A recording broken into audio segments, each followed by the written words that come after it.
the Severn Bridge, the gateway to Wales and England's final crossing in the quest for the ultimate RBS Six Nations prize. The Millennium Stadium, home to Welsh rugby and the only thing standing between England and a first Grand Slam since 2003. But last year's Slam winners Wales also have their eyes on the trophy, and a win by 7 points could see the hosts snatch the title. After 4 weekends of pulsating rugby and nervous excitement, it all comes down to one mouth-watering fixture between two old rivals. Welcome to Cardiff, welcome to O2 Inside Line. Coming up, it's Twelvetrees and Burns in Teammates. Joe Marler tries to ride a Segway in player cam, and Mike Catt talks attack in Team Behind the Team.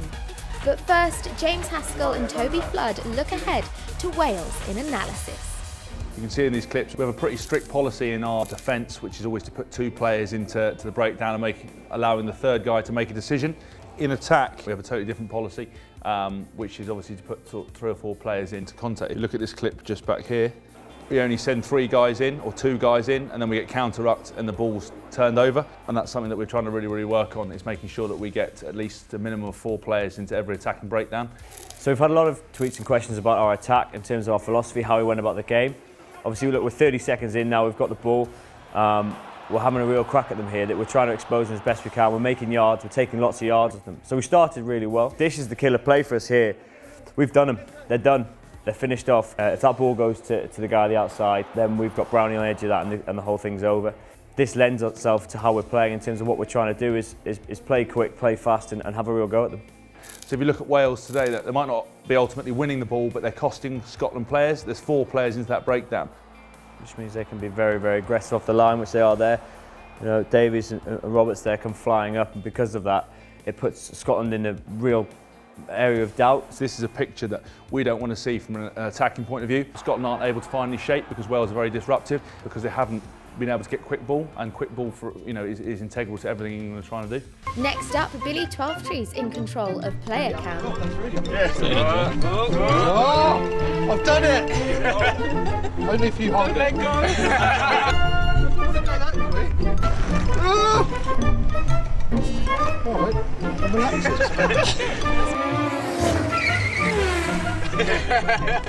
It's Freddie Burns and Billy Twelvetrees in Teammates. I got it straight away. He knows it. This is what I mean, that he's got so much more. Because I just line myself up all the time. It's chip and chase. Is that it? Yes! This girly laugh, if you've just seen that. Yeah, he's got a feminine laugh for a big boy. You just want a manly laugh to come out of him. Yeah. Still waiting on it. E.T. used to break my heart when I was younger. When he went home, I was a mess. I always wanted to be Spider-Man because it'd be cool to sit with your hand and just pull yourself out. I always thought that'd be cool. Sorry, just do what again? You know, everyone knows it. Yeah, that's all right. Jeremy Staunton, sleep talks and walks in the night.